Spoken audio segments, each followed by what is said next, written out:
Hey, it's Lori from Common Sense Home, and today we're making up a batch of salsa for canning. I start with about 20 to 22 pounds of paste tomatoes. Paste tomatoes can take a number of different shapes and sizes. Today I have some alpacas and some Amish paste and some orange banana and some Coeur de Bleu oxheart tomatoes. And you can see we have, this one's a double banger. Here's your more typical paste tomato profile. Here's one of the orange bananas, which is something like a Roma tomato. And here's our ox hearts. And all these are suitable for salsa, sauce making, because they're gonna have less seeds, smaller seed cavities, a little less juice, and more thick and rich flesh that will fill out your salsa or your spaghetti sauce or soup or whatever you like to can. We're gonna prep the tomatoes by first, I'm going to cut a little nick in them, dip them in boiling water, which I have on the stove, for about a minute to blanch them.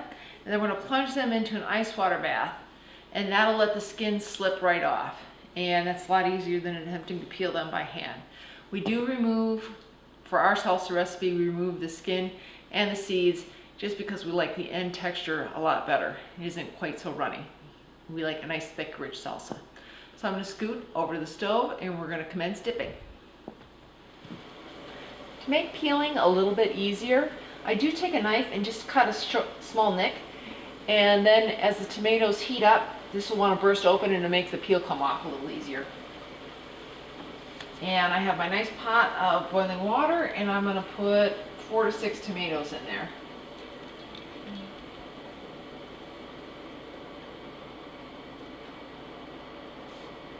And set the timer for a minute.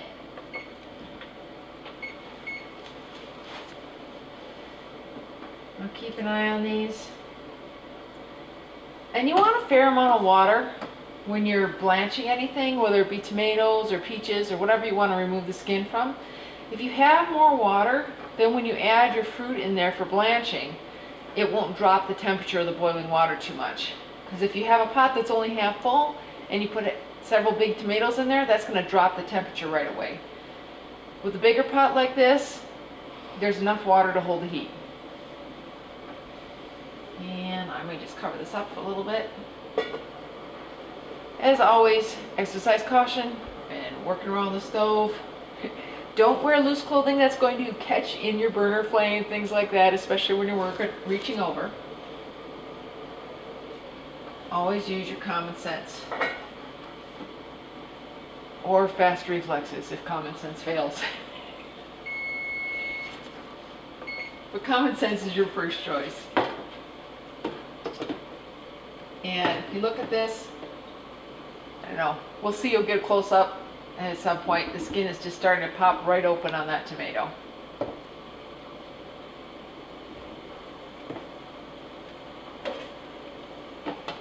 And I grab all these out. That one's peeling really nice. It's half peeled already. And move them over to the sink, which we've prepped with ice water. I never thought I would use an ice maker, but during canning season, we do. And then the next batch is going to go in. Dunk is peeling. We have a 2-bin system. Put them in here first, in the big bin with ice, and let them do the initial cool down, and then, whoop, tomatoes everywhere. Then when the next batch is ready to come, they come out of the pig bin into a secondary cool bin, and cool a little bit more, and then he gets peeling. It's important to let them cool down until they're not hot to the touch, because that'll keep your tomatoes firmer and they'll hold up nicer for a nicer salsa. Nice and thick and chunky. All right, keep peeling, Dunk. So now that we've skinned the tomatoes, we are removing the seeds and chopping them into chunks. I like the quality of the product, chopping them into chunks and removing the seeds, because the seeds add a bitter flavor to the salsa once it's done. But you can see here, this is a nice paste tomato, so I chopped off the end, and then I just take my thumb and run it down the seed cavity. Now this gets a little more complicated if you have a slicing tomato. they have a lot more individual seed chambers, but even with those you can usually manage to get most of them out. But you just run your thumb through like that, get all those seeds out. Some people like to use food processors, but we find that that makes the tomatoes get chopped up into really small chunks, and then you end up with sloppy salsa. Whereas this, if you chop it by hand, you end up with bigger chunks for a nice thick and chunky salsa. While the boys are prepping the tomatoes, I chop up the rest of the vegetables. We have 3 cups of onion, a 1/4 cup of celery, 2 cloves chopped garlic, a 1/4 cup of parsley or cilantro.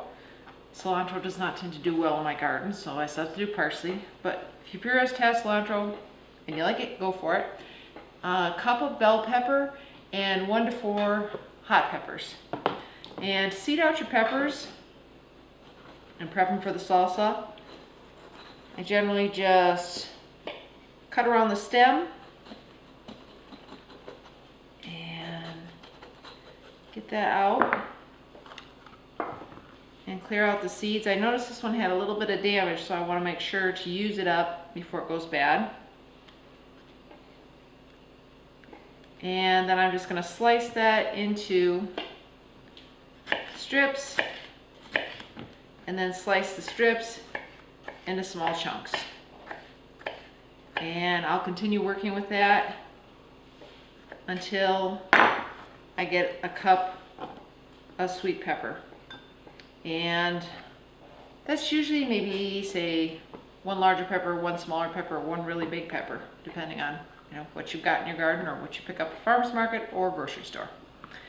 And along with that, let's see, there's going to be salt, apple cider vinegar, some thickening agent, oregano, black pepper, and tomato paste and cumin. And I'll get all those in over by the stove.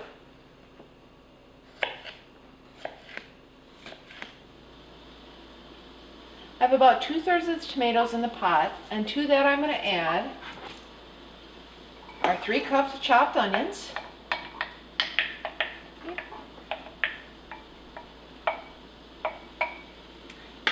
Oh, should get this heating up too.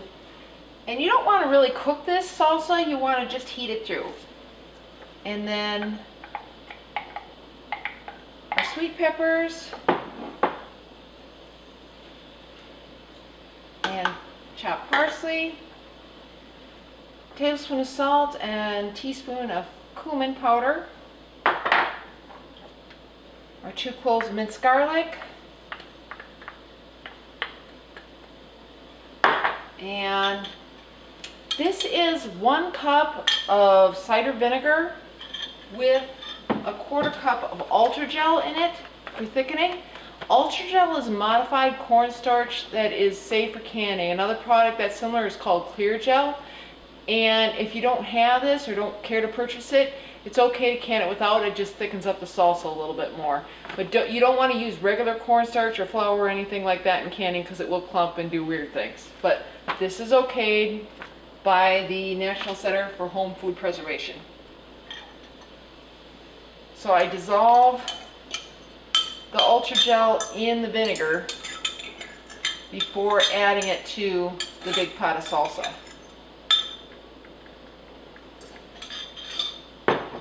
And then we've got 1/4 cup of celery. And, it's starting to cook. Gotta get this stirred up. And a tablespoon of oregano and a 1/2 teaspoon of ground black pepper. I'm gonna mix this up a little bit. And I'm getting this mixed in before I add the last of my tomatoes to help it mix more evenly. Because if you just put all the tomatoes in the pot and then add your other ingredients, it's a little more difficult to get them distributed evenly because you have so many tomatoes. And I'm also going to add a couple of cans of tomato paste to make it a little thicker and saucier. Get those in there. Again, this is optional, not 100% required, but we like the texture that it gives.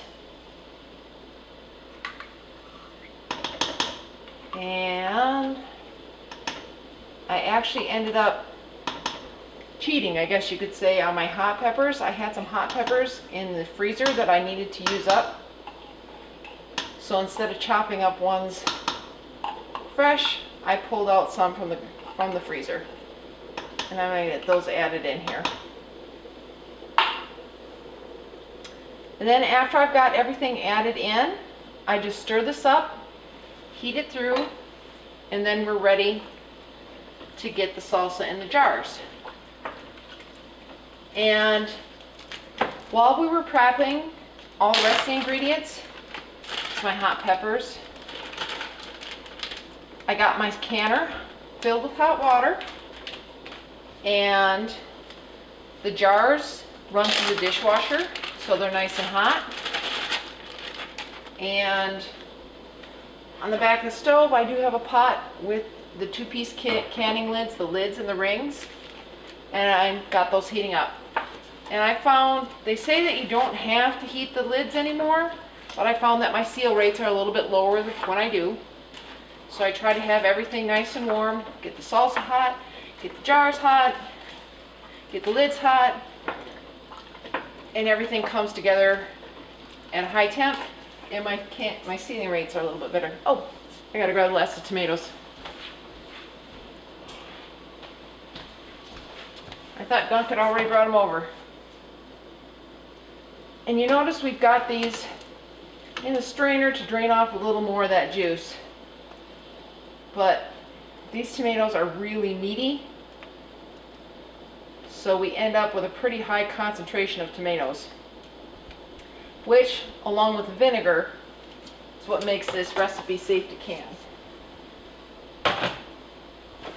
I know a lot of folks like their salsa with higher proportions of onions or peppers or whatever, which is great for fresh eating. But if you want to store that, something that has more of the low acid ingredients, you're going to need to stick that in the freezer. That's not going to be safe for water bath canning. Alright, I'm just going to keep stirring and heat this through, and then we'll be ready to put in the jars. Our salsa's heated through, and I just snagged our warm jars out of the dishwasher, so it's time to fill them up. And I'm going to fill these till they have about a 1/4 inch of head space.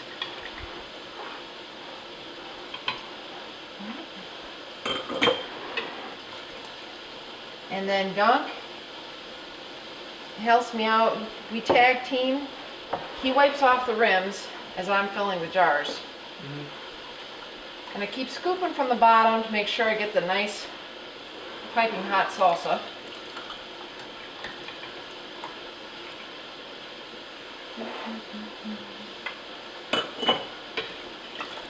Gonna burn you, don't. Careful, babe. And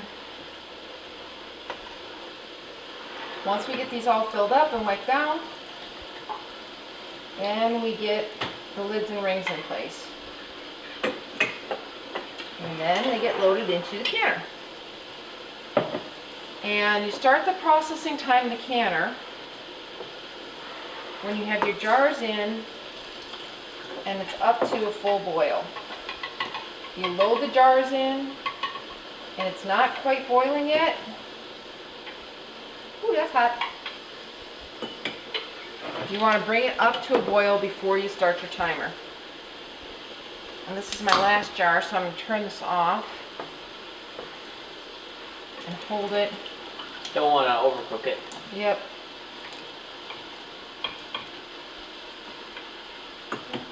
A little bit more. And this is actually going to make enough jars that I'm going to end up filling the canner twice. But first round, that should be full enough, honey. Yep. All there is to wiping her in is just taking a damp rag and going around the edge like so. You just want to make sure there's no food particles between the glass and the rubber seal. I'm going to grab the lids off the back here. Get that one on.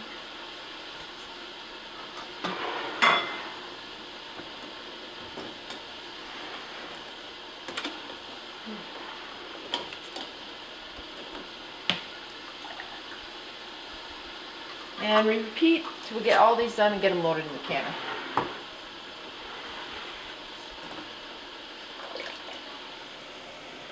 The jars are now loaded in the canner, and we're going to bring this back to a full boil and then set the timer for 15 minutes. Our time is up, and we've let these rest for a couple minutes in the canner. Now it's time to get them out, and you want to put a towel down on your kitchen counter so that you're not setting your hot jars directly on a cold counter. I'm going to get these all lined up and then put the next batch in.